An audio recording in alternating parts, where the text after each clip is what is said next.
आनन्दमानन्दकरं प्रसन्नं ज्ञानस्वरूपं निजबोधरूपम्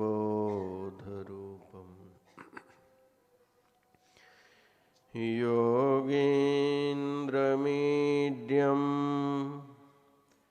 भवरोगवैद्यं श्रीमद्गुरुं नित्यमहं नमामि। यस्याङ्घ्रिपङ्कजपरागपरप्रभावात्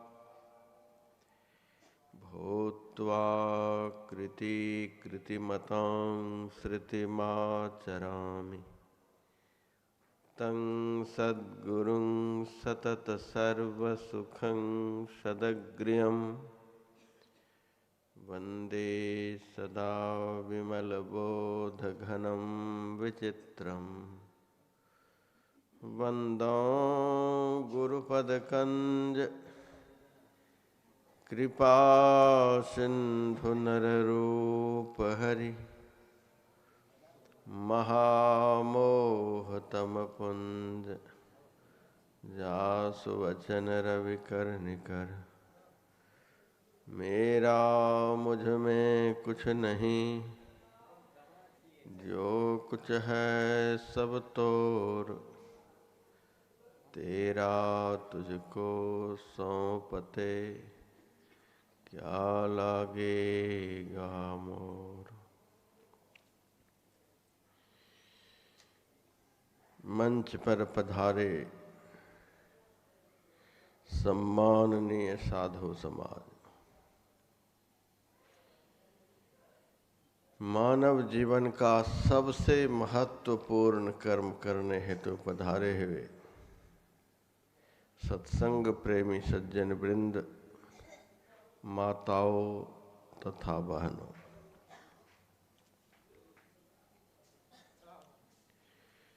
भगवान श्री राम लक्ष्मण जी से कहते हैं, सरिता जल जल निधि मह जाई, होई अचल जिमि जीव हरि पाई।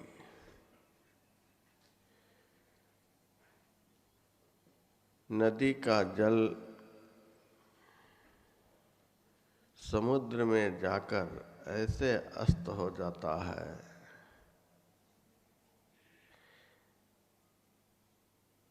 जैसे जीव परमात्मा में मिलकर एक हो जाता है, शांत हो जाता है।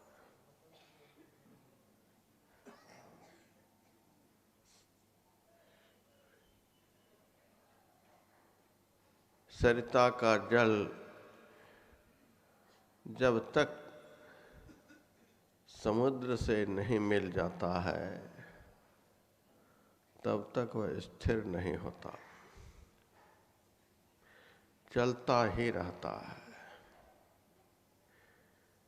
कल कल छल छल करता ही रहता है। इसी प्रकार जब तक यह जीव परमात्मा में मिल नहीं जाता, परमात्मा से एकीभूत नहीं हो जाता,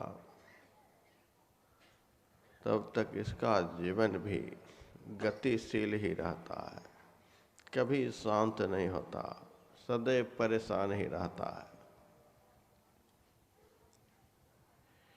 है। और भी बहुत सारी बातें इनके जीवन में होने लग जाती हैं। कल मैंने सुनाया था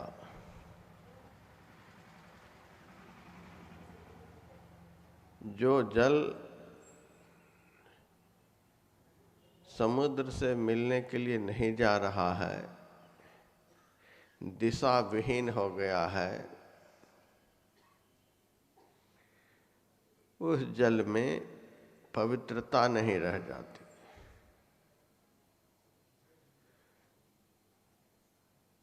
उस जल में कीड़े हो जाते हैं, बदबू आ जाती है। एक दिन वह जल सर कर, सूख कर समाप्त हो जाता है, अस्तित्व विहीन हो जाता है। जिस जीव की दिशा बदल जाती है, जो जीव दिशा शून्य हो जाता है, कहाँ जा रहे हैं कुछ पता नहीं, उस जीव की भी इस दुनिया में बड़ी दुर्गति होती है।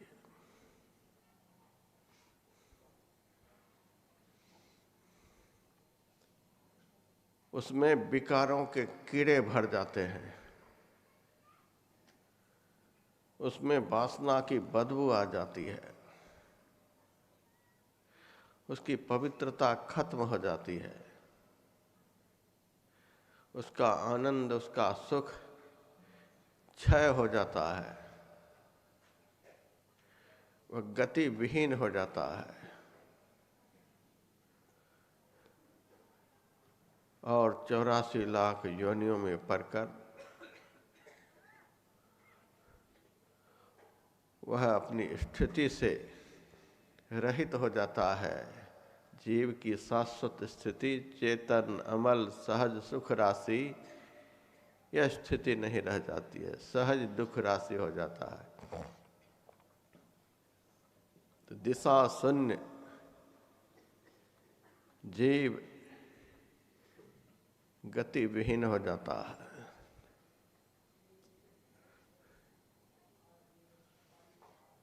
एक बार आसमान में हवाई जहाज बड़ी तेजी से चल रहा था। उसी वक्त हवाई जहाज में कोई गड़बड़ी आ गई।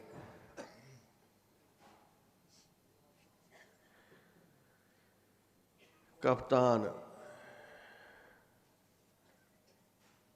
कह रहा है कि जहाज अब खतरे में है,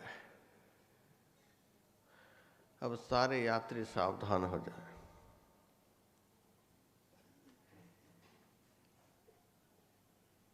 फिर वह कप्तान थोड़ी देर में यह भी कहता है,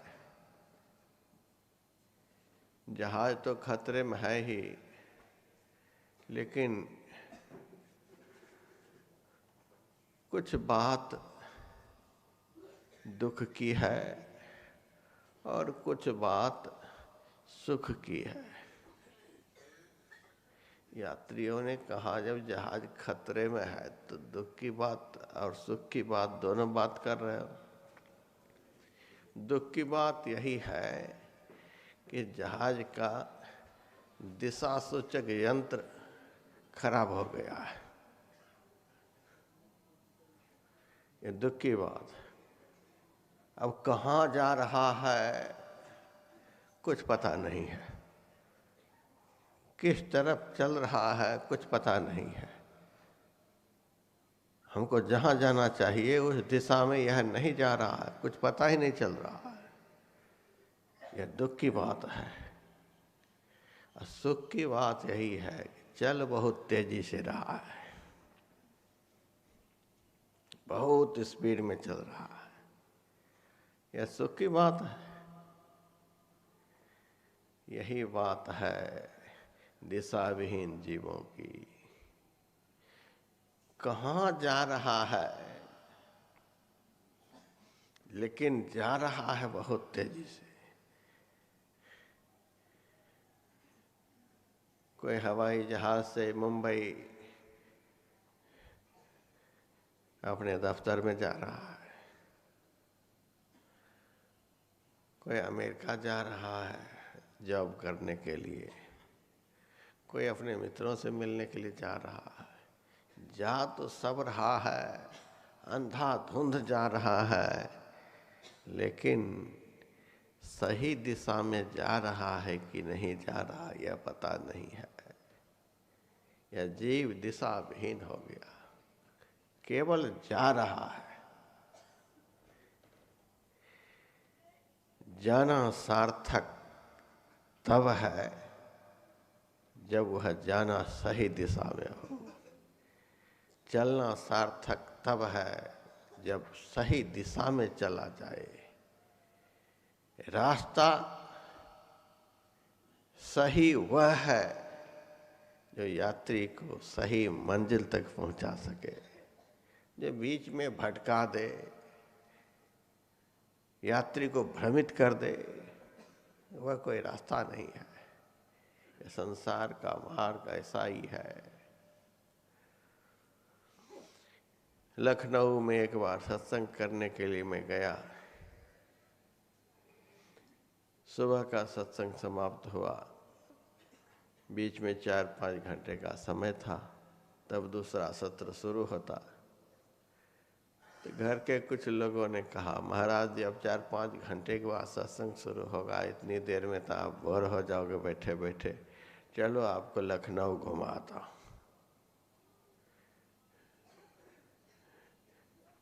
मैंने कहा हम तो घूम घूम करके थक गए, घूम करके हम बोर होता हूँ। जब अपने कमरे में जा कर के बैठता हूँ तब हमें खुशी का अनुभव होता है, हम बड़े आनंद में हैं। नहीं नहीं महाराज 5 घंटे क्या करोगे, चलो घुमा लाता हूँ। मैंने कहा कहाँ घुमाओगे? यहाँ तारा मंडल है, चिड़ियाघर है, भूल भुलैया है। मैंने कहा हमें तारा मंडल नहीं देखना है, हमें चिड़ियाघर नहीं देखना है। बड़े भाग मानुष तन पावा, सुर दुर्लभ सब ग्रंथनि गावा। यह शरीर देवताओं के लिए भी दुर्लभ है। देव दुर्लभ शरीर में रहने वाला चिड़िया को देखने के लिए जा रहा है, सांप को देखने के लिए जा रहा है, वाघ को देखने के लिए जा रहा है, भालू को देखने के लिए जा रहा है। क्यों देखने के लिए जा रहा है? कि आगे की उनकी तैयारी वही है। मनुष्य देह को पाकर के भगवान में प्रेम नहीं, भगवान को देखने की इच्छा नहीं, बाघ भालू सांप बिच्छू को देखने की इच्छा हो रही है। तो आगे की वही तैयारी है। दिग्भ्रमित हो गया है, दिशा भ्रम हो गया है, अब उधर ही उनको जाना है, इसीलिए देख सुन करके रहता है। एक बार देख लेता हूँ बाघ का शरीर कैसा होता है, कितने मजा में वो है, सांप किस तरह से है, बिच्छू किस तरह से है, छिपकली चिड़िया। देव दुर्लभ तन में रहने वाला चिड़ियाघर देखने के लिए जा रहा है। जिस आत्मा के प्रकाश से सूरज प्रकाशित होता है, हमारे प्रकाश से सूरज प्रकाशित हो रहा है, हमारे प्रकाश से चंद्रमा प्रकाशित हो रहा है। हम यदि नहीं रहें इस शरीर में, अरब खरब सूरज उदित हो जाए, इस आँख से कुछ देख पाएंगे? हमारे रहने के कारण ही हम कुछ देखते हैं, देखने वाले तो हम हैं। हम यदि शरीर में नहीं रहें तो कितने भी कीमत की मशीन कान में लग जाए, यह कान को सुन सकता है? हम यदि शरीर में नहीं रहें तो इस शरीर से कुछ भी काम हो सकता है, कोई भी इंद्रिया कुछ कार्य कर सकती है। हमारे रहने से सब कुछ है। हम सूरज को प्रकाशित करने वाले हैं, हम चंद्रमा को प्रकाशित करने वाले हैं। हमारे अंदर ऐसा प्रकाश है कि उस प्रकाश की बहुत पतली चिंगारी दोनों आंखों होकर के निकलती है। इतनी पतली चिंगारी है कि वह दिखलाई भी नहीं पड़ती है। उस पतली चिंगारी में इतनी ताकत है कि करोड़ों मील की दूरी पर जो सूरज है उसको हम देख लेते हैं।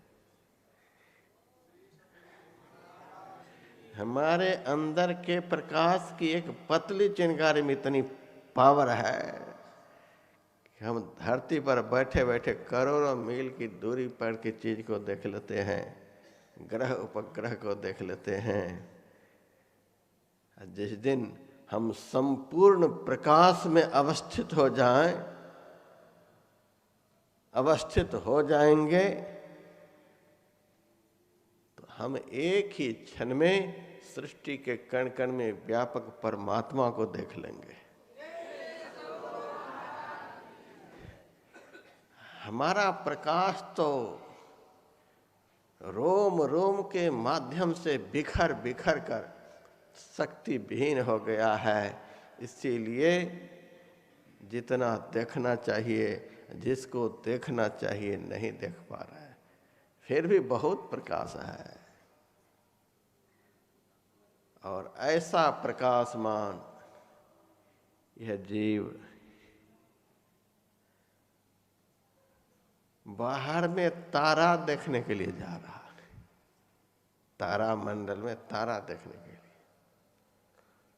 मैंने तो देखा कभी नहीं, लेकिन देखने वाले से पूछा क्या है वहाँ? कहा महाराज एक गोल घर है, उसमें कंप्यूटर से वो बल्ब छोटे छोटे फिट कर दिए गए हैं, बटन को स्विच को ऑन कर दिया जाता है, जगमगाने लग जाता है। जिस जीव के अंदर सूरज का प्रकाश है, चंद्रमा का प्रकाश है, सब प्रकाश है, वह जीव दिशा शून्य होने के कारण, दिग्भ्रमित होने के कारण अंधेर घर के जगमगाती हुई बिजली को देखने के लिए पैसे खर्च कर रहा है। पैसे लगा लगा करके हम उस नकली प्रकाश को देख रहे हैं।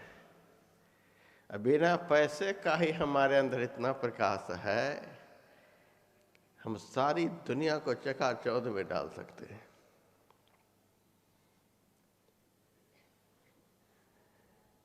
केनोपनिषद में एक दृष्टांत है।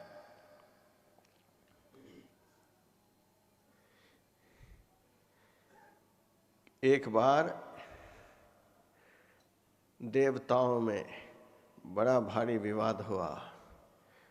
कोई देवता कहता हम बड़े, कोई कहता हम बड़े, कोई कहता हम बड़े। देवता में भी हम बड़े चलता है।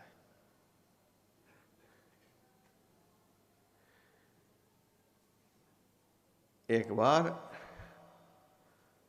सब देवता मिलकर अपनी अपनी शक्ति का प्रदर्शन करने के लिए एकत्रित हुए। कौन बड़े हैं, शक्ति को पहले प्रदर्शित करें। शक्ति प्रदर्शित करने के लिए सब देव जब एकत्रित हुए, उन समस्त देवताओं से थोड़ी ही दूरी पर यह आत्मदेव जो हम हैं, एक परम सुंदरी नवयुवती के रूप में प्रकट हो गए। उसमें इतना आकर्षण था, इतना आकर्षण कि सभी देवी देवताओं की दृष्टि उधर ही चली गई। सब कहने लगे वे कौन बैठी हैं, कौन बैठी हैं, एक बार पता लगाओ कौन है। अब देखिए इस आत्मा में कितना आकर्षण है कि जैसे उस आत्मा की तरफ सबका ध्यान गया, वैसे झगड़ा खत्म हो गया। वे कौन है, कौन है, सबका ध्यान उधर ही चला गया। इस आत्मा में इतना आकर्षण है कि इस आत्मा को यदि कोई देख ले, इस आत्मा का दर्शन जहाँ होता है उस दिशा में भी कोई चल पड़े तो दुनिया की कोई ताकत उसे मोहित नहीं कर सकती है। तो ऐसे मोहित हो जाते हैं, रास्ते चलते ठेले पर बढ़िया बढ़िया अमरूद देखते हैं तो गाड़ी खड़ी कर देते हैं। अमरूद हमें मोहित कर लेता है, गाड़ी खड़ी कर देते हैं। बढ़िया सब्जी देखते हैं तो गाड़ी खड़ी कर देते हैं। बढ़िया कपड़ा देखते हैं, गाड़ी खड़ी कर देते हैं। कोई बढ़िया नाच गान होता है, गाड़ी खड़ी कर देते हैं। हम कैसे दिशा शून्य हो गए हैं, दिशा से भटक गए हैं कि हमारी सुंदरता को देख करके तो 3300 कोटि देवता मोहित हो जाते हैं, और हम तो ऐसे सुंदर हैं कि यदि सही सुंदरता हमारे अंदर आ जाए, कोई विकार नहीं रह जाए, कोई गुण नहीं रह जाए, कोई इंद्रियां नहीं रह जाए, कोई शरीर का बंधन नहीं रह जाए, हम स्वस्वरूप में प्रतिष्ठित हो जाएं, अपने आप में प्रतिष्ठित हो जाएं, तो हम तो ऐसे हैं कि दादू दयाल जी महाराज कहते, सुंदरी सन्मुख जागन लागी, तह मोहन मेरा मन पकड़ा। सृष्टि को मोहित कर देने वाले जो परमात्मा है, इस सुंदरी आत्मा को पकड़ लेते हैं। तह मोहन मेरा मन पकड़ा। हम तो ऐसे सुंदर हैं कि परमात्मा को भी रहा नहीं जाता है, और हम अमृत को देखकर गाड़ी खड़ी कर देते हैं। ऐसे दिशा शून्य हो गए। कपड़ा से, हाड़ मांस के चमड़ा से, अरे कपड़ा तो कम से कम पहन भी सकते हैं साल 2 साल। हम तो ऐसे दिशा शून्य हो गए कि चमड़ा को देख करके ऐसे मोहित होते हैं कि कभी कभी घर परिवार वाले को मुझे समझाने के लिए बुलाना पड़ता है, महाराज इस बच्चे को समझा दो, इस बच्चे को समझा दो। वो बच्चे कहते हैं, महाराज विशेष आप कहोगे तो हम फांसी लगा लेंगे। अरे फांसी पर तो तू चढ़ ही गया है, अब लगाएगा क्या? अब फांसी के लिए कुछ बाकी रह गया है? जब दिशा शून्य हो गया है तो फांसी के तख्त पर तो तू चढ़ ही गया है, अब क्या फांसी पर तो चढ़ेगा? हमको समझाना पड़ता है। ये चमड़ा, कुत्ता की देह में हम रहें, बिल्ली की देह में रहें, तो चलो चमड़ा को चाट ले। बड़े भाग मानुष तन पावा, सुर दुर्लभ सब ग्रंथन गावा। देवताओं के लिए भी जो शरीर दुर्लभ है, और इस दुर्लभ शरीर में रहने वाला जो दुर्लभ आत्मा है, इसकी सुंदरता से तो परमात्मा मोहित हो जाते हैं। और हम लोग कपड़ा को देख करके, तो चमड़ा को देख करके, तो हड्डी को देख करके, मांस को देख करके लुभायमान हो रहे हैं। यही दिशा शून्य जीव की स्थिति है, दिशा से भ्रमित जीव की स्थिति है। सभी देवी देवताओं का ख्याल उधर ही चला गया।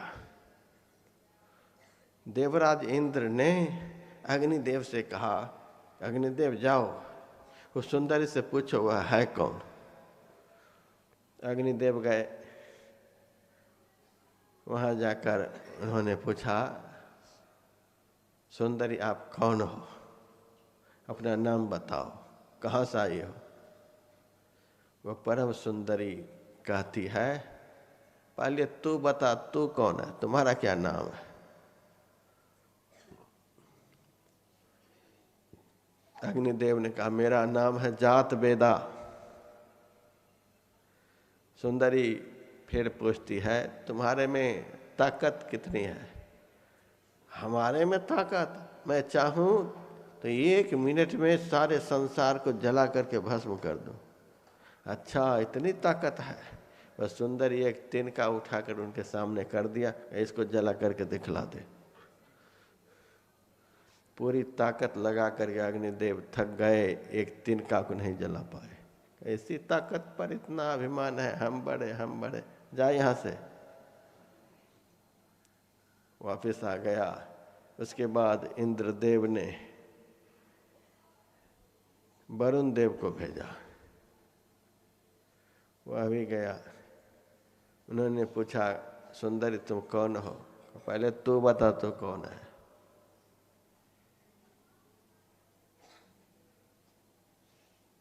उन्होंने कहा, मैं वरुण देव हूँ। सुंदरी पूछती है, तुम्हारे में ताकत कितनी है। तो मैं यदि प्रबल रूप धारण कर लूं तो सारी दुनिया को डुबो दूं। उनके सामने एक तिनका रख दिया कि इसको डुबो करके दिखा दे। पूरी ताकत लगा करके विशाल समुद्र के रूप में वरुण देव प्रकट हुए, कुछ भी नहीं कर पाए। ऐसी ताकत पर इतना अभिमान है, हम बड़े जाए यहाँ से। उसके बाद पवन देव आए, उन्होंने पूछा सुंदरी आप कौन हो? सुंदरी पूछती है पहले आप बताओ कौन हो? मैं पवन देव हूँ। कहा आप में कितनी ताकत है? ताकत मैं यदि प्रबल रूप धारण कर लूँ तो तीनों लोगों को हिला दूँ। उनके सामने भी तिनका रख देती है, इसको हिलाओ तो नहीं हिला पाया। उसके बाद स्वयं देवराज इंद्र गए। देवराज इंद्र जब गए तो सुंदरी अंतर्धान हो गई। उन्होंने तो देख भी नहीं पाया, बात भी नहीं कर पाया, चारों तरफ देखने लगा। तब आकाशवाणी होती है कि मैं तो वह सुंदरी हूं, तुमको जन्म देने वाला जो तुम्हारा बाप है वह भी मुझे देख नहीं सकता, और मेरे में वह ताकत है, मैं यदि अपनी ताकत को अपने में सन्निहित कर लूं तो सब ताकत विहीन हो जाएंगे। वह ताकत मेरे में है। केनोपनिषद का यह दृष्टांत है। आत्मा में कितनी सुंदरता है कि सब मोहित हो जाते हैं। आत्मा में कितनी ताकत है कि सबकी ताकत फेल हो जाती है। और आत्मा में कितनी निर्मलता है कि दुनिया की सारी निर्मलता फेल हो जाती है। बहुत भगत लोग आकर के कहते हैं गए थे स्नान करने के लिए, गंगा जी में स्नान करने गए, यमुना जी में स्नान करने के लिए, वहाँ स्नान करने के लिए गए। कहने का भाव कि हम खूब नहा धो करके पवित्र होकर के महाराज आए हैं, आप क्या बात करते हो मेरे से? खूब नहा धो करके पवित्र होकर के आए हैं। धोए किसको? हड्डी को। धोए किसको? मांस को। धोए किसको? चमड़े को। धोए किसको? दांत को। धोए किसको? बाल को। हड्डी, चमड़ा, मांस, बाल को धोकर के आया है। इतना दम भरता है कि हम इतने पवित्र होकर के आ गए हैं। यदि शरीर के भीतर आत्मा नहीं रहे तो आत्मा से रहित शरीर को कितना भी धोया जाए तो वह शरीर पवित्र हो सकता है? आदमी के शरीर से जब प्राण निकल जाता है तो शरीर को लोग नहलाते हैं, धुलाते हैं। उस दिन तो जरूर नया कपड़ा पहना देते हैं, चंदन का लेप करते हैं, खूब बढ़िया सुगंधित अगरबत्ती सिरहाने में लगा देते हैं, क्या क्या करते हैं। फिर भी उस मृत शरीर का स्पर्श कोई कर ले तो उस दिन उसको स्नान करना पड़ता है। कहाँ चली गई पवित्रता? जब तक उस शरीर में जीव रहता है, टट्टी पेशाब से लिपटा हुआ भी शरीर होता है, तो उस शरीर को छू करके कोई स्नान नहीं करता है। छोटे छोटे बच्चे तो लिपटा ही रहता है, माता पिता कितना प्यार करते हैं, ऐसा थोड़े होता है कि स्नान करते हैं। तो शरीर निर्मल है कि शरीर में रहने वाला निर्मल है? शरीर में रहने वाला निर्मल है। हमको कौन निर्मल बना सकता है? हम निर्मल होने का प्रयास इसीलिए कर रहे हैं कि हम मलिन देह को ओढ़ लिए, हड्डी को अपने ऊपर में लाद लिए हैं, मांस को अपने ऊपर लाद लिए हैं, चमड़ा को ऊपर से लाद लिए हैं, खून पेशाब को ऊपर से लाद लिए हैं, इतनी गंदगियों को लाद लिए हैं ऊपर से, इसीलिए नहाने धोने की बात हो रही है। जिस दिन पंचो धोवे काया कपड़ा, 5 शरीर रूपी काया कपड़ा को कोई धोकर के हटा दे तो सुंदर सन्मुख जागन लागी, तह मोहन मेरा मन पकड़ा। परमात्मा आपको पकड़ लेंगे, ग्रहण कर लेंगे, झपट करके आपको अपने से मिला लेंगे। आप तो हड्डी मांस आदि निकृष्ट पदार्थों को जो लाद रखे हैं ऊपर से, इसीलिए मलिनता का अनुभव कर रहे हैं। ये सब हट जाए फिर आपको कौन निर्मल बना सकता है? आप तो परम निर्मल हैं, चेतन अमल सहज सुख राशि। हम तो ऐसे हैं, हमारे में कितनी निर्मलता है और हमारे में कितना सुख है, यह भी कोई वर्णन नहीं कर सकता। देखने का सुख किसके कारण मिलता है? जब तक हम हैं तब तक देखने का सुख, जब तक इसके अंदर हम हैं तब तक सुनने का सुख, जब तक इसके अंदर हम हैं तब तक खाने का सुख, बोलने का सुख। जो भी सुख हमको मिलता है हमारे कारण मिलता है। हम यदि शरीर में नहीं रहे तो कितना भी बढ़िया मकान हो, कोई सुख मिलेगा? हम यदि नहीं रहे तो हमें कोई सुख नहीं मिल सकता। इससे सिद्ध होता है हम सुख के स्वरूप हैं, चेतन अमल सहज सुख राशि। हम स्वाभाविक रूप से सुख की राशि हैं, सब सुख हमारे में है। अब बाहर से जो सुख ला रहे हैं वह सुख नहीं है, वह तो दुख ला रहे हैं। बाहर से दुख को बटोर बटोर करके ला रहे हैं। महाराज एक बेटा हो जाए, इसका मतलब आप दुख को बटोर रहे हैं। एक बेटी हो जाए महाराज, लीजिए, आप अपने सुख से सुखी नहीं, आप बाहर से सुख ला रहे। बेटी से सुख, पत्नी से सुख, पति से सुख, मकान से सुख, दुकान से सुख, नौकरी से सुख, ये बाहर से जो सुख ला रहे हैं आप दुख को बटोर रहे हैं। लग रहा है क्योंकि अजीब दिशा भ्रमित हो गया है। सुख कहाँ है, सुख किधर है, सुख किस में है, दिशा भ्रमित होने के कारण यह सब भूल गया है। इसीलिए दुख को बटोर रहा है, दिन रात सब दुख को ही बटोर रहा है।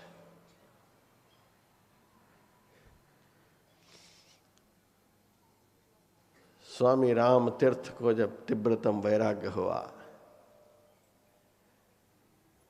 तो घर से निकल पड़े।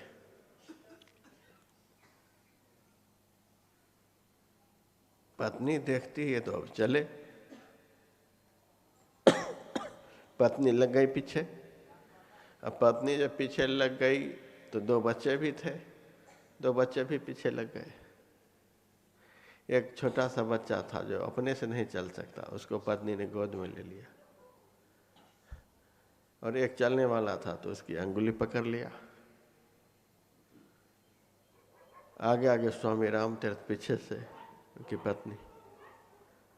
स्वामी राम तीर्थ ने कहा, तुमको तो लौटना पड़ेगा, हम तुमको साथ लेकर के नहीं जाएंगे। पत्नी कहती है, हम तो जरूर जाएंगे आपके साथ। तो मेरे साथ चलना हो तो इन दोनों को छोड़ना पड़ेगा, दोनों बच्चों को छोड़ो। पति से इतना प्रेम था, उस माई ने जो बच्चे गोद में थे उस बच्चे को गोद से उतार कर चौराहे पर बिठा दिया। जो बच्चा चलने के लायक था उससे अपनी अंगुली छुड़ा ली। बच्चे बाजार में ही भटक गए, अब चल रही है। कुछ दूर जाने के बाद स्वामी राम तीर्थ ने कहा, मेरे साथ चलना है तो माथे पर का सिंदूर धो लो, चूड़ी को फोड़ लो। पत्नी कहती आपके रहते सिंदूर को धो लूं? हाँ, चलना है तो यह काम करना पड़ेगा। तो वह भी कर लिया। कुछ दूर जाने के बाद फिर स्वामी राम तीर्थ कहते हैं अब मेरे सामने तुमको बोलना पड़ेगा कि राम तीर्थ मर गया। बोलो मर गया। आपके जीते जी मैं कैसे कहूँ कि राम तीर्थ मर गया? नहीं बोलने के लिए तैयार हो जा। भाग गए छोड़ करके। और माई भी कम नहीं, माई भी जिसके पीछे पड़ जाती है उनको ठिकाने लगा करके छोड़ती है। तो वो भी लग ही गई पीछे। महीना 15 दिन के बाद ढूंढती ढूंढती एक घनघोर जंगल में उनके पास पहुंची गई। जब तक ये माई नहीं पहुंची थी तब तक तो वे भजन करते थे। उनके सामने प्रकृति देवी प्रत्यक्ष होकर के प्रकट होती और कहती महाराज आपको क्या चाहिए? तो समय बता देते थे 4 बजे जल लेकर के आ जाना, 8 बजे रोटी लेकर के आ जाना। जब जो प्रकृति कहे सो लेकर के पहुंच जाए। जैसे वो माई पहुंची कि सबका आना जाना बंद हो गया। 3 दिन हो गए न राम तीर्थ कुछ खाए पिए हैं न वो माई। अब ये तो भजन में मस्त है, भजन में अमृत पी रहे हैं, उनको नहीं भी मिले तो क्या फर्क पड़ता। ये माई की तो जान पर बीतने लगी। माई कहती है 3 दिन हो गए ना आप खाए ना हम, कुछ तो भोजन की व्यवस्था करिए। का मेरे पास कोई व्यवस्था नहीं। व्यवस्था थी लेकिन तुम्हारे आते ही व्यवस्था खत्म हो गई। जीव के साथ जैसे ही संसार जुड़ता है वैसे जीव की जो सुखमय व्यवस्था है वो व्यवस्था अव्यवस्थित हो जाती है। जैसे जीव संसार से जुड़ा वैसे ही जीव की जो व्यवस्था आनंद की है व्यवस्था खत्म हो जाती है। एक जुड़ जाए तो आनंद की व्यवस्था खत्म। यहाँ तो अनेक से हम जुड़े हैं और फिर आनंद की बात करते हैं, फिर सुख की बात करते हैं। पत्नी कहती है हमारे पास एक सोने की अंगूठी है, इसी को बाजार में बेच कर कुछ सामान ले आइए। स्वामी राम तीर्थ ने कहा इसी कारण तो कुछ नहीं मिल रहा था, खोल करके पानी में फेंको। पत्नी सोचती है जो भी है उसको भी कहता है फेंको। लड़के को तो फेंकवा ही दिया और अंगूठी को भी पता नहीं इसका क्या भरोसा। अंगूठी खोलने के लिए तैयार नहीं। कहा जब तक कुछ भी बंधन रहेगा, कुछ भी साथ में रहेगा तब तक आनंद नहीं मिलेगा, इसको फेंकना पड़ेगा। जैसे ही पत्नी विश्वास मान करके फेंक देती है वैसे ही प्रकृति प्रकट हो जाती है। भजन करो, आत्मानुसंधान करो, सब सुख तुम्हारे में है। तुम सोने से सुख पाना चाहती हो, चांदी से, कमरे से, लड़के बच्चे से। बाहर से हम लोग दुख बटोर रहे हैं। वेश कैसा भी रहे पर जिसके ऊंचे ख्याल हैं, दीन बाहर से दिखे भीतर से मालो माल है। कोई कहता भिक्षु है, कोई कहे कंगाल है, पर गोदरी पहने हुए वह गोदरी के लाल हैं। शरीर से अलग करते करते करते जब अपने सिवा कुछ भी नहीं बचेगा उस दिन देखेंगे कि कितना हमारे में आनंद है। आपको आनंद पाने के लिए बाहर से कुछ लाने की जरूरत नहीं, बाहर से जो कुछ भीतर आ गया उसको हटाने की जरूरत है। दिशा शून्य हो गए हैं, इसीलिए बाहर से ला करके आनंदित होना चाहते हैं। हमारे मुंह में 32 ठो पत्थर के टुकड़े। किसी को तकलीफ है? 32 पत्थर के टुकड़े हमारे मुंह में, उन 32 टुकड़ों से कोई तकलीफ नहीं। और उन टुकड़ों के बीच में बाहर से एक तिनका फंस जाए, फिर देखिए कितनी तकलीफ है। दुख देता है बाहर वाला, जो भीतर से आया है वह दुख नहीं देता है। बाहर से एक हड्डी का टुकड़ा कंठ में अटक जाए तो कितना कष्ट होता है। पूरा शरीर ही हड्डी का है, उससे कोई तकलीफ नहीं। जो स्वतः हमारे साथ आया है उससे कष्ट नहीं, जो बाहर से आता है वो आफत खड़ी करता है। तो हमारे में ही सब सुख है, सब प्रकाश है, और हम जो अपने को नहीं जानते, दिशा शून्य हो गए हैं। जिस दिशा में चलने से इन सब बातों का ज्ञान होता है, उस दिशा से हम भटक गए हैं। इसीलिए तारामंडल देखने के लिए जाते हैं। पैसे दे दे करके नकली प्रकाश,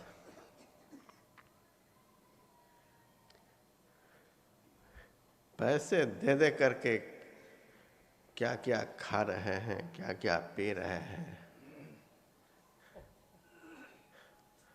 हमारे एक भगत सामने बैठे हैं, बिरला के स्कूल पिलानी में है, वहाँ से आए, रात में ठहरे कोलकाता के, क्या उस मंदिर का नाम बताएं। उस मंदिर में अब पता तो जैसे तैसे चल ही गया। जब खाने के लिए गए तो एक रोटी की कीमत 80 रुपये, 80 रुपये की रोटी। बहुत पैसे वाले का मंदिर है, और वह विदेश की संस्था है, विदेश की संस्था। अब विदेशी लोगों ने सोचा कि भारत के लोगों को कैसे लूटा जाए, किस उपाय से लूटा जाए। व्यापार करके तो हम लूट नहीं सकते, क्योंकि वहाँ टाटा बैठा हुआ है, बिरला बैठा हुआ है, डालमिया बैठा हुआ है, अनिल अंबानी है, मुकेश अंबानी है, और क्या क्या दुधानी है, सब बैठा हुआ उनके सामने, तो हम टिक नहीं पाएंगे। तब विचार बनाया, भारत के लोगों को लूटने का एक ही उपाय है, वहाँ मंदिर बनाओ। जगह जगह शहरों में सबसे बढ़िया पैसे लगा करके मंदिर बनाओ। अब भारत का लोग तो धर्मांध है, मंदिर के नाम पर वो सब कुछ न्यौछावर करने के लिए तैयार है। किसी गरीब बच्ची की शादी हो रही है तो उनको तोला भर सोना नहीं देगा, लेकिन तिरुपति में जा करके सब उतार करके चढ़ा देगा। कितने पैसे लोग चढ़ा रहे हैं मंदिर में, वो यदि गरीबों के बीच चढ़ा दे तो गरीब एक भी भारत में नहीं बचेंगे। और हमें इस बार बेंगलुरु में पता चला, तिरुपति बालाजी के मंदिर में इतने पैसे चढ़ते हैं, दुनिया के सारे टेम्पल से ज़्यादा पैसे चढ़ते हैं। इतना सोना कि वे लोग बड़े बड़े व्यापारी को 10-10 करोड़ 20-20 करोड़ देते हैं कि इनसे जो इंटरेस्ट आए वो हमको देते रहो, और ये पैसे तुम्हारे हैं, और इंटरेस्ट देते रहो। हमारे पास वो आदमी आया कि हमारे पास भी 18 करोड़, हम इंटरेस्ट देते हैं, और 2-4 10-15 साल के बाद लेकर के बैठ भी जाते हैं। इस तरह से धार्मिक संस्था चल रही है। हम लोग तीर्थों में धन को लुटाने के लिए जाते हैं, हम मंदिर बनाते हैं धन लुटाने के लिए। लोग मंदिर बनाते हैं धन लूटने के लिए। तीर्थ में जो रहते हैं वे बाहर से आए हुए आदमी को लूटते हैं। हम जब जाते हैं उधर तो लाइन में लोग खड़े हो जाते हैं, ये दो थोड़ा सा महाराज, ये दो थोड़ा सा, उस मंदिर के सामने खड़ा हो जाएगा। इतना यात्री को परेशान करता है। हम तो इस बार समझ पाए सब तीर्थ बार बार, गंगा सागर एक बार। क्यों ये गंगा सागर एक बार? वहाँ जाने वाले को इतना तुम टॉर्चर करो, इतना टॉर्चर करो, इतना परेशान कर दो कि दोबारा आने का नाम ही नहीं लेगा। ये सब तीर्थ बार बार, गंगा सागर एक बार का इस बार हमको अर्थ मालूम हुआ, नहीं तो पहले तो हम कंफ्यूज थे बात क्या है। इस बार पता चला। हे भगवान, तो ये सब चल रहा है धर्म के नाम पर। धर्म तो एक पर्दा है, उसके भीतर में पर्दाफाश है।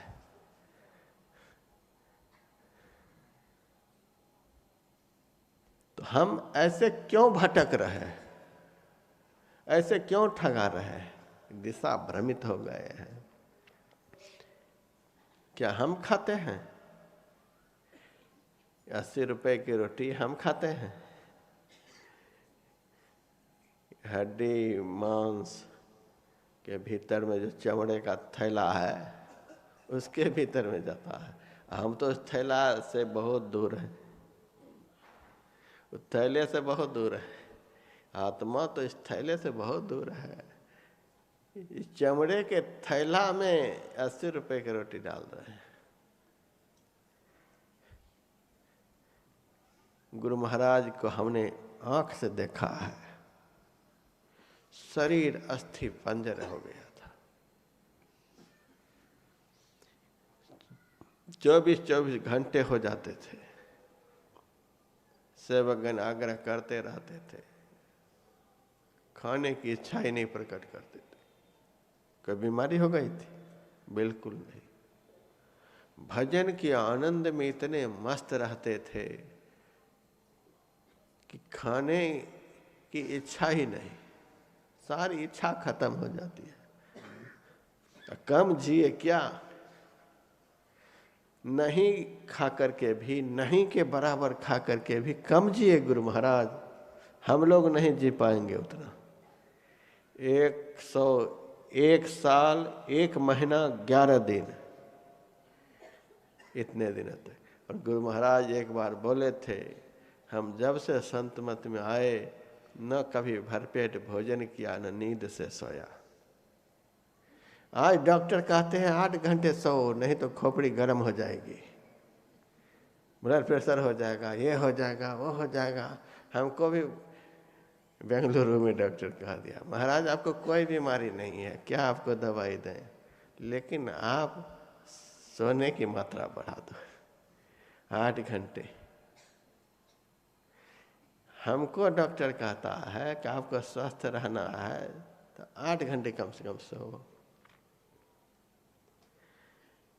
और संत से भी ज़्यादा कोई स्वस्थ रह सकते हैं, स्वस्थ हो सकते हैं। हमारे संत कहते हैं, दिन को हरि सिमरन करो, रैन जागी करो ध्यान, भूख राखी भोजन करो, तज सोवन को बान।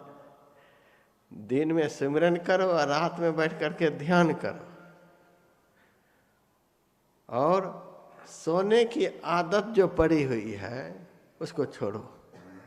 जब 84 लाख योनियों में नींद नहीं पूरी हुई, 2.25 अरब वर्ष तो सोते हुए आए, 2.25 अरब वर्ष में जब हमारी नींद नहीं पूरी हुई, तब ये 50-60 की उम्र में हम नींद पूरी करने में लगे हुए। डॉक्टर की बात मानने के लिए तैयार है। बहुत महात्मा लोग भी डॉक्टर की ही बात को मान लेते हैं। हम कहते हैं तो हमारी बात नहीं सुनते। गुरु महाराज कहते हैं, क्या सोबत गफलत के मारे, जाग जाग मन मेरे। गुरु महाराज कह रहे हैं जाग जाग। सब संत कहते हैं जाग जाग जीव जड़ जो है जग जामिनी। सब जगने के लिए कहते हैं, और आजकल के डॉक्टर सोने के लिए कहते हैं। और उनकी बात को लोग मान लेते हैं। जगाते रहता हूँ और कंबल छोड़ने का नाम नहीं लेता है। हार करके हम कभी कभी कान पकड़ लेते हैं, हाथ जोड़ लेते हैं, तुम्हारी जीत हो गई और हम हार गए तुमसे, अब क्या कर सकते हैं। कभी कभी साधु महात्मा भी इस संसार के लोगों से हार जाते हैं। नीम न मीठी हो सिंचय गुड़ घीब से, जिनकर जौन स्वभाव छुटे नहीं जीव से।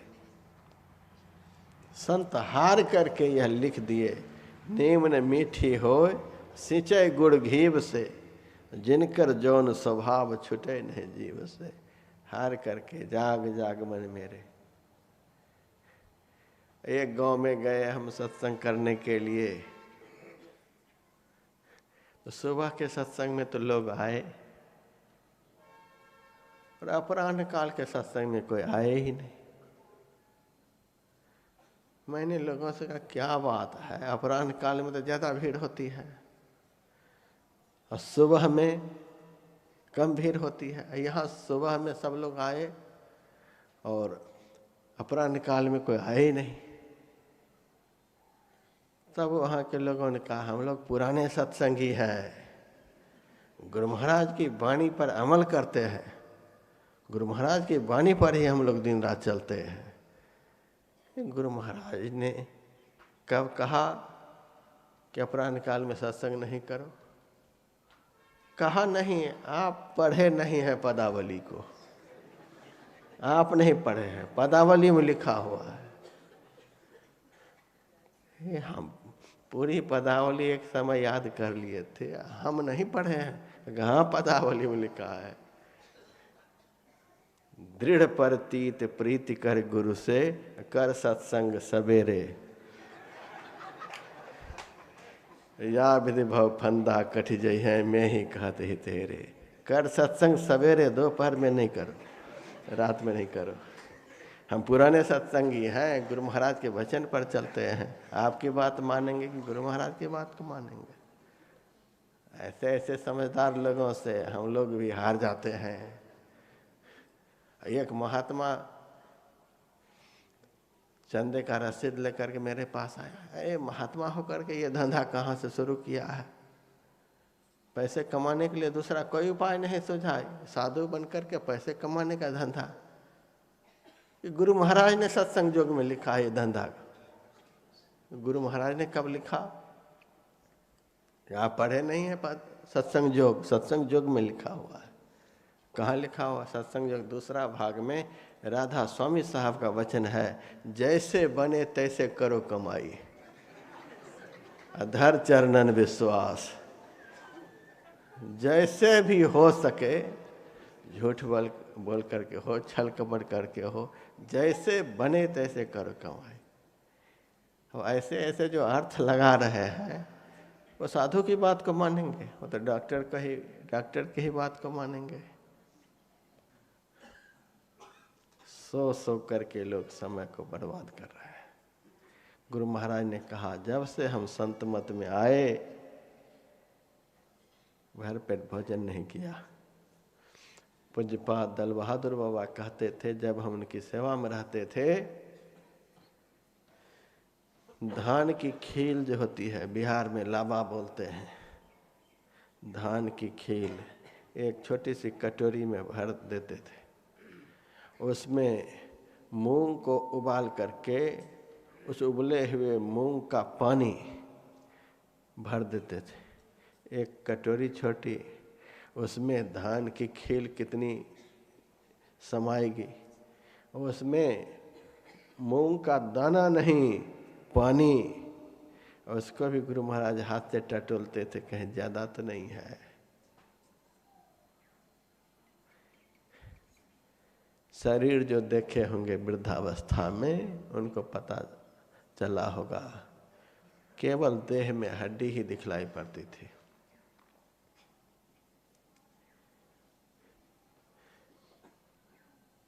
गुरु महाराज के शरीर का वजन 20 किलो से भी कम हो गया था। इतना शरीर को बना लिया था। आज हम जब बीमारियों से ग्रस्त हो रहे हैं तब वजन कम कराने में लगे हुए हैं। गुरु महाराज जानबूझ करके शुरू से ही, यहाँ संत में ही लीलामृत है, उसको पढ़िए आप लोग। गुरु महाराज ने हम लोगों के लिए कितना तप किया है। उनको क्या करना था, तो पूर्ण होकर के अवतार लिए थे। वो अवतार लिए हुए थे जिनको उनके सदगुरु परम संत बाबा देवी साहब पत्र में कह रहे हैं, देवी चरणों में दंडवत करता है, देवी चरणों में वंदन करता है। वो यहाँ करने के लिए आए थे। जिनको सदगुरु चरणों में दंडवत कर रहा है, उनको करने के लिए क्या बाकी था? कुछ भी नहीं। लोग ने मेरे से पूछा भी, ये बार बार बाबा देवी साहब जो पत्र लिखे हैं लीलामृत में छपा हुआ है, देवी चरणों में दंडवत करता है, दंडवत करता है।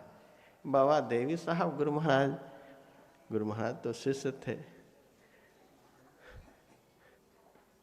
एक तो बात यह है कि गुरु महाराज पूर्ण थे, पूर्ण होकर के ही आए थे। जीव हित आप ही आवे, वे तो पूर्ण ही थे। लेकिन फिर भी यदि इसका दूसरा अर्थ भी समझना चाहते हैं तो दूसरा अर्थ यह है, जो शिष्य सदगुरु के रहते रहते ही साधना में परिपूर्ण होकर के सदगुरु से एक हो जाते हैं, ऐसे शिष्य को गुरु भी दंडवत करते हैं।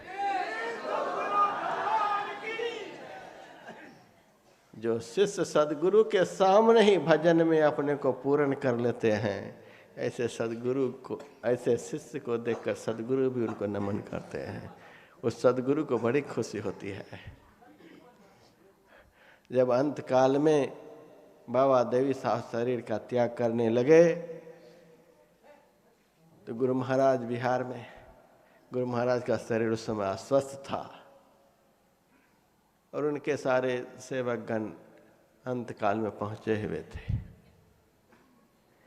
बाबा साहब एक एक शिष्य का नाम ले लेकर के बुला रहे हैं और उनसे हाथ मिला रहे हैं।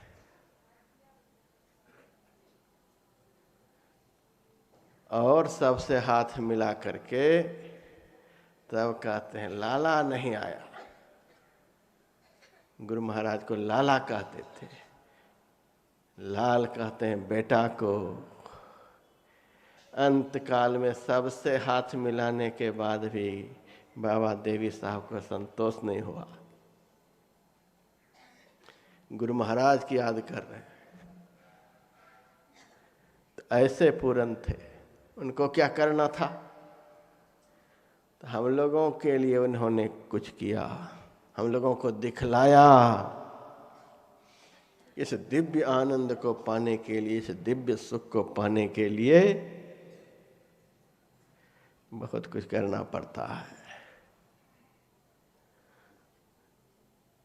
जो खाने का मजा ले रहा है, सोने का मजा ले रहा है, बोलने का मजा ले रहा है, वो आदमी भजन का मजा चखना चाहता है। बहुत असंभव है। तुलसीदास जी महाराज कहते हैं, जो पे राम लाग तो मीठो। हे राम, यदि आप हमको मीठे लगते तो संसार के जितने रस हैं वे सब फीके हो जाते। संसार का रस जब तक फीका नहीं लगेगा तब तक भजन मीठा नहीं लगेगा। भजन जब भी मीठा नहीं लग रहा है इसीलिए कि संसार हमें बहुत मीठा लग रहा है। बेटा यदि 2 घंटे दफ्तर से नहीं आता है तो माता पिता छटपटाने लग जाते हैं।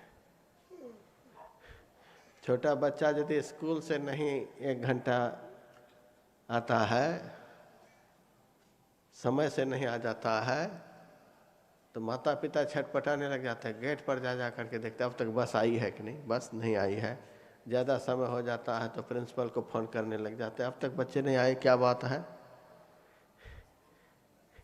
ये घर के संबंधी, ये नकली संबंधी थोड़ी देर विलम्ब करके आते हैं तो हम छटपटाने लग जाते हैं।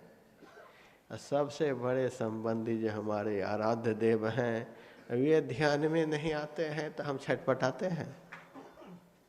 हाँ, 1 घंटा तक बैठे रहे, अब तक नहीं आए। इतनी देर तक बैठे रहे, अब तक नहीं आए। हम व्याकुल होते हैं कभी?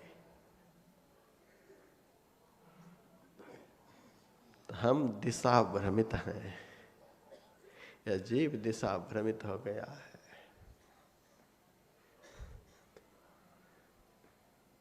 यदि दिशा भ्रमित नहीं होता तो इस जीव को किसी भी चीज के लिए किसी भी तरफ देखने की जरूरत नहीं पड़ती। सब कुछ हमारे में ही।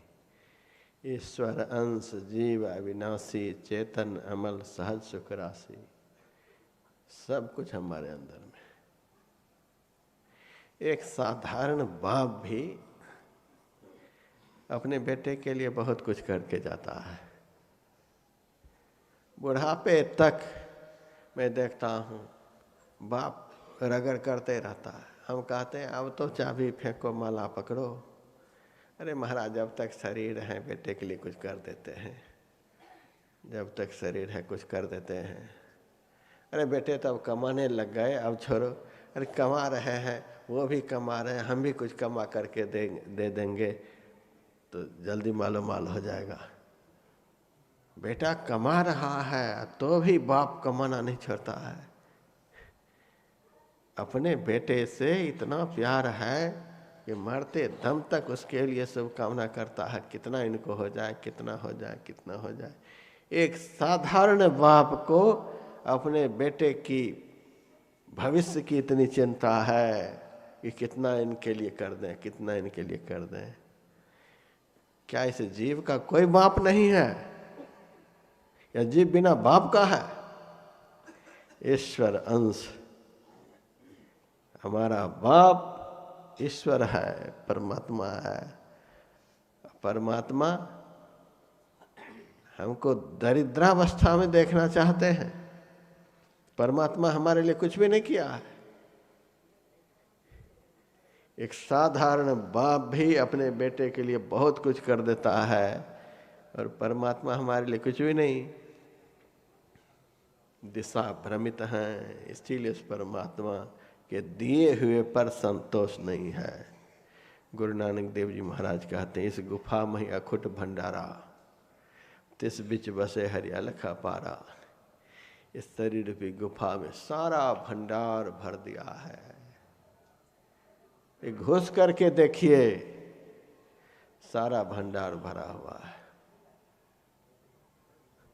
हम खाली भंडार को जो देखते हैं, इसीलिए बटोरने के चक्कर में पड़े। आंख से नीचे पिंड है, पिंड में 9 द्वार हैं, ये खाली भंडार है। और आंख से ऊपर भंडार भरा हुआ है। जहां से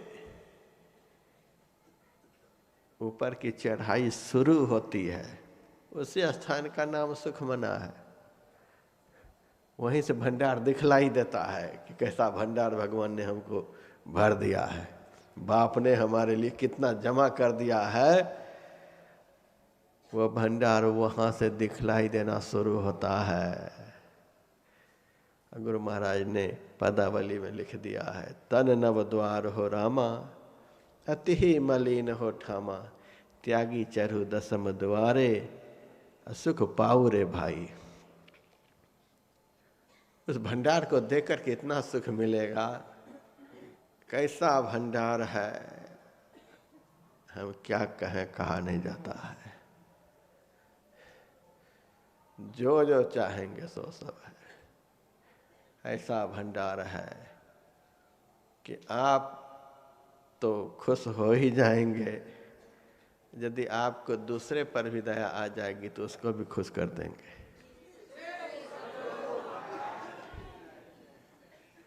ऐसा वह भंडार है। त्यागी चरहु दसम द्वारे, या सुख पाऊ रे भाई। कैसे वहां पहुंचकर भंडार को देखेंगे? गुरु महाराज ने कहा, भजो भाई गुरु गुरु, गुरु रूप ध्यान धरो, सन्मुख बिंदु निरेखो, सुख देखो रे भाई। देखो कैसा सुख है। यह शब्द क्या चरितार्थ करता है? क्या अब तक तू सुख को देखा है? भजो भाई गुरु गुरु, गुरु रूप ध्यान धरो, सन्मुख बिंदु निरेखो। तुम्हारे सामने ही भंडार का द्वार है, भंडार का दरवाजा है।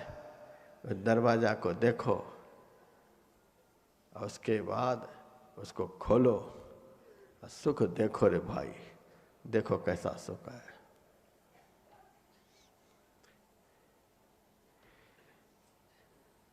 विभीषण जी ने उस भंडार को देखा।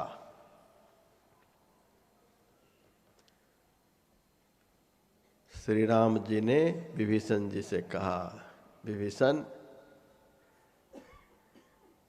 तुम्हारी जो इच्छा हो मेरे से मांगो, आज मैं सब कुछ देने के लिए तैयार हूं। विभीषण जी ने कहा, अब कुछ नहीं चाहिए।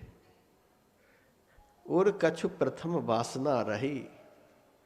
पहले तो बड़ा मन में था, जब तक नौ द्वार में था तब तक तो मन में था, यह मांगेंगे वह मांगेंगे वह मांगेंगे। जैसे ही नौ द्वार रूपी समुद्र को पार हो गया और आपका जलवा दिख गया, वैसे ही प्रभु पद प्रीत सरित सब बही। आपके चरणों के प्रेम में सारी वासना बह गई। अब कोई इच्छा नहीं है, अब कोई इच्छा नहीं। ऐसा भंडार है, कुछ देखने का मन नहीं करेगा, कुछ सुनने का। सारा सौंदर्य उस भंडार में परमात्मा रख दिए। परमात्मा के बेटे हैं। थोड़ा यह भी तो समझिए,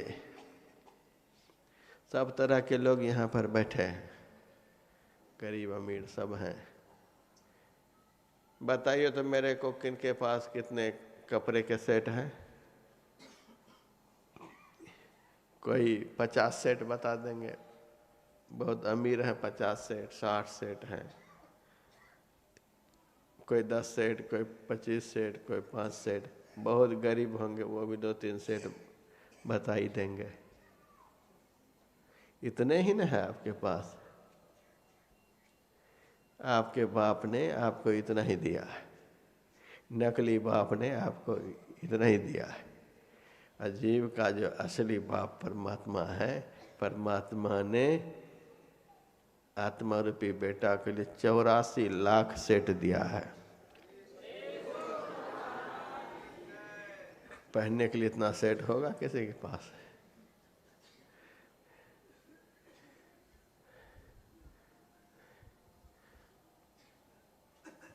ट्रेन पर आप चलेंगे तो पैसे की जरूरत है, प्लेन से चलेंगे तो पैसे की जरूरत है। अपने से आप सुविधा बनाने का प्रयास करेंगे तो माल की जरूरत है, नहीं तो भगवान ने तो आपको चलने के लिए इतना बड़ा संसार बनाया। पैदल चलिए, कहाँ कौन पैसा मांगता है? धरती पर चलिए आप। स्टीमर पर जब आप चढ़ेंगे तो पैसे लगेंगे, आप तैर जाइए, कौन पैसा मांगता है? आप हॉस्पिटल में जा कर के ऑक्सीजन लीजिएगा तो पैसे लगेंगे। छत पर बैठ कर के सूरज में रहिए आप, 24 घंटे ऑक्सीजन, कोई पैसे नहीं लगेंगे। पंखे की हवा लेने की इच्छा है तो आपको तो बिल भरना ही पड़ेगा। अब खुली जगह में जाइए, हवा बहती है, कहाँ पैसे लगते हैं? भगवान ने जो आपको दिया है, इतना दिया है और कुछ नहीं लग सकता है।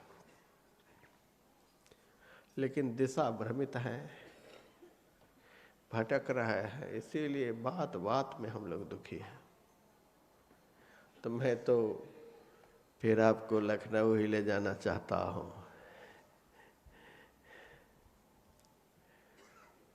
महाराज तारामंडल देख लो, चिड़ियाघर देख लो, और कम से कम भूल भुलैया तो देख ही लो। मैंने कहा एक भूल भुलैया में तो पहले से ही पड़ा हुआ हूँ, अभी दूसरे में भी घुसाना चाहते हो? महाराज एक भूल भुलैया पहले से है, और क्या? जिस भूल भुलैया को दिखाने के लिए तुम कह रहे हो, उस भूल भुलैया से निकलने में कितना समय लगेगा? घंटा आधा घंटा में निकल जाएंगे महाराज।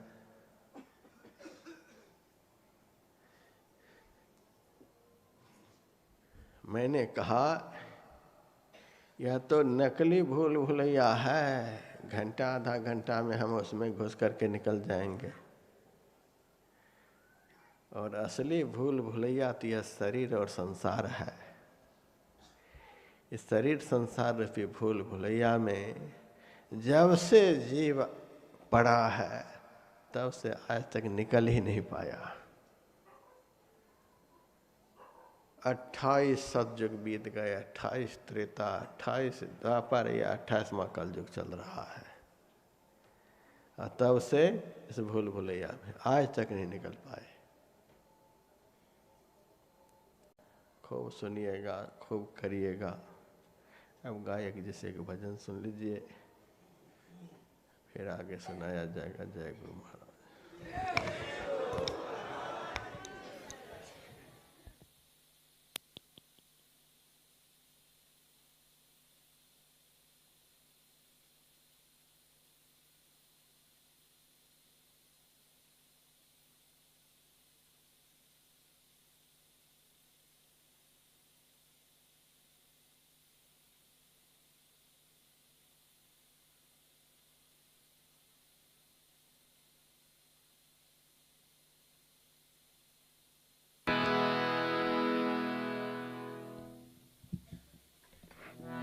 बोलिए प्रेम से श्री सद्गुरु महाराज की जय।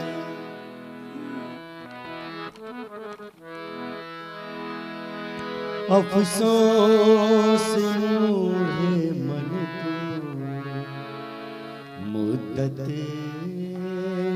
से सो रहा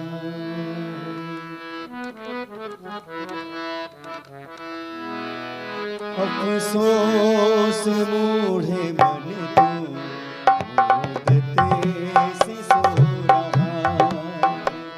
अफसोस मूढ़े मन को मुद्दत से सो रहा। सोचा न यह कि घर में, सोचा न यह कि घर में अंधेरी हो रहा है। अफसोस मूढ़े मन तो मुद्दत से सो रहा। अफसोस मूढ़े मन तो मुद्दत से सो रहा।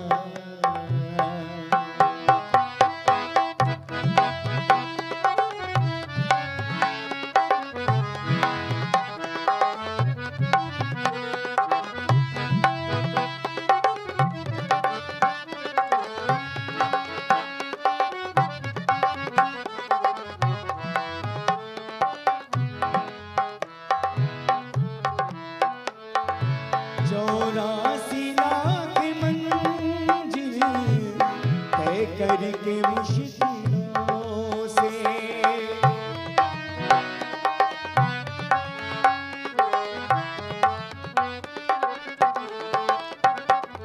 चौरासी लाख मंजिल तय करके मुश्किलों से, जिस घर को तूने ढूंढा, जिस घर को तूने ढूंढा, उस घर को खो रहा।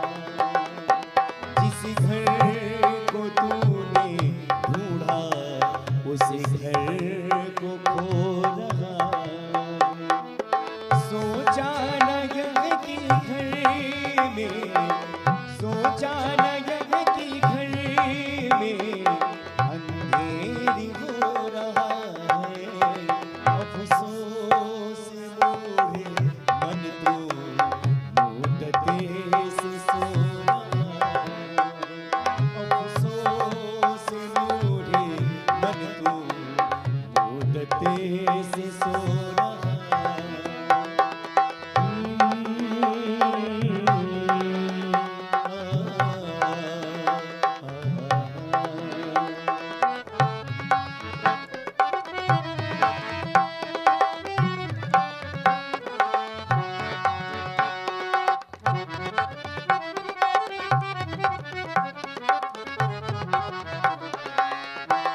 हमारा होता।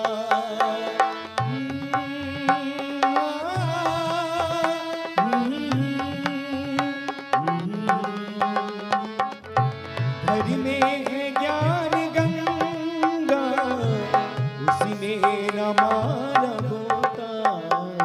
कृष्णा के गंदे जल में, कृष्णा के गंदे जल में इस तन को धो रहा।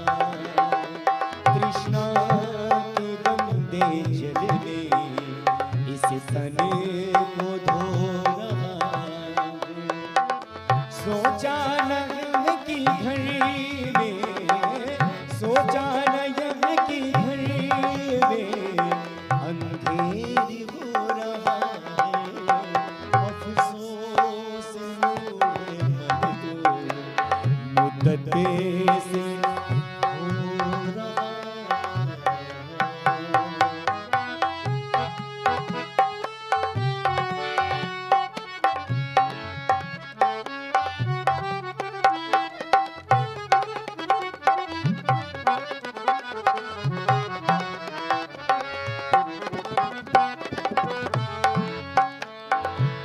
अनमोल श्वास तेरी पापों में जा रही है।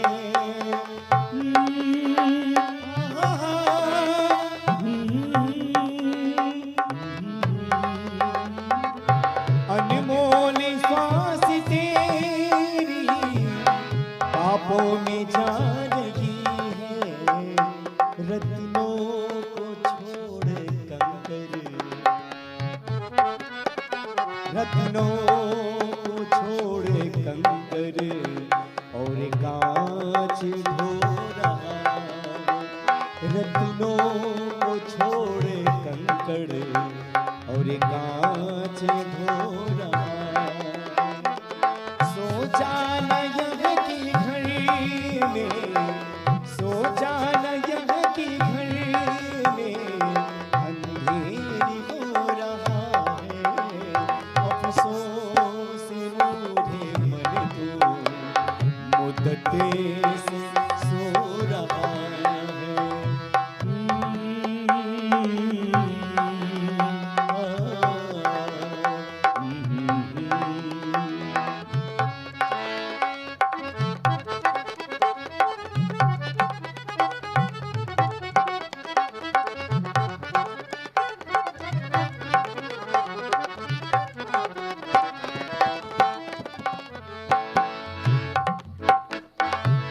संसारी सिंधु से तू क्या खाक पार होगा।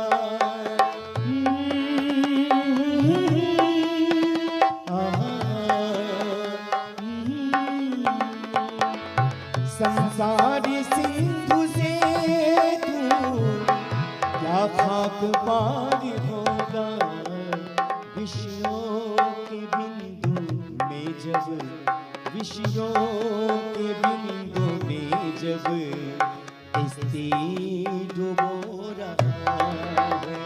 विषयों के बिंदु में जब स्त्री डुबो रहा है।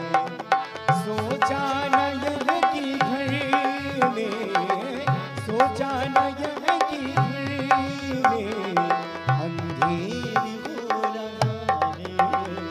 अफसोस मोरे मन को मुद्दत सो रहा है। अफसोस मोरे मन को मुद्दत से सो रहा है।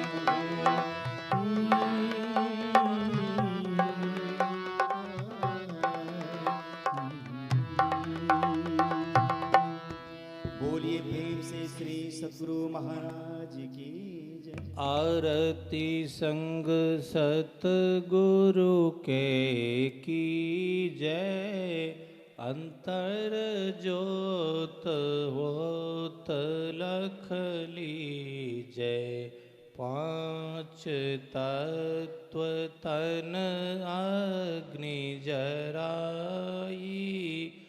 दीपक चास प्रकाश करी जय। गगन थाल रवि शशि फल फूला, मूल कपूर कलश धर दीजय। अक्षत नभ तारे मुक्ताल, पोहप माल हिय हार गुही जय। श्वेत पान मिष्टान मिठाई, चंदन धूप दीप सब चीजय।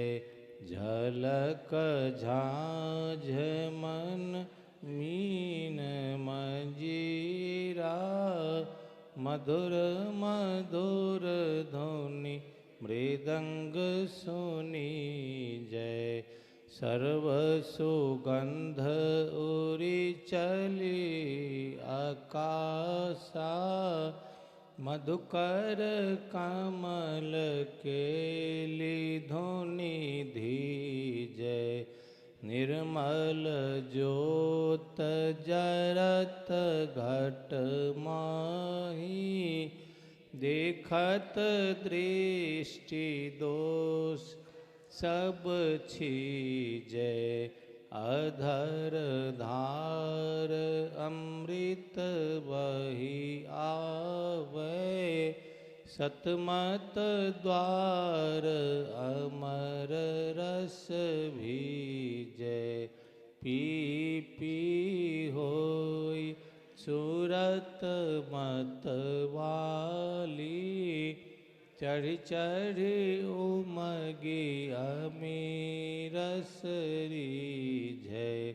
कोट भान छवि तेज उजाली, अलख पार लखी लाग लगी जय।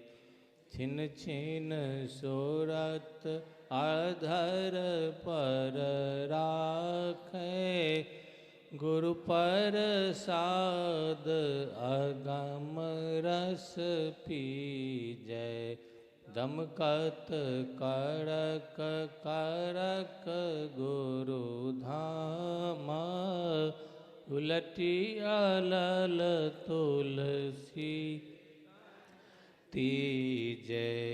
आरती तन मंदिर में कीजय, दृष्टि युगल कर सन्मुख दीजय।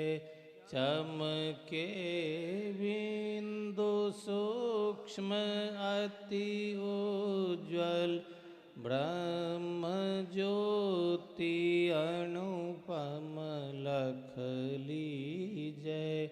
जगमग जगमग रूप ब्रह्मांडा, निरखी निरखी ज्योति तज दीजय। शब्द सूरत अभ्यास सरलतर, करी करी सार शब्द गही लीजय। ऐसी जो गति काया गढ़ त्यागी, भव भ्रम भेद सकल मल छीजय। भव खंडन आरती निर्मल, करी में ही अमृत रस पीजय। आरती तन मंदिर में कीजय, दृष्टि युगल कर सन्मुख दीजय। बोलिए प्रेम से श्री सद्गुरु महाराज की जय। सब संतन की जय। सत्संग महात्म्य की जय, वैदिक धर्म की जय। जय गुरु महाराज, जय गुरु महाराज, जय गुरु महाराज। श्री सद्गुरु महाराज की जय।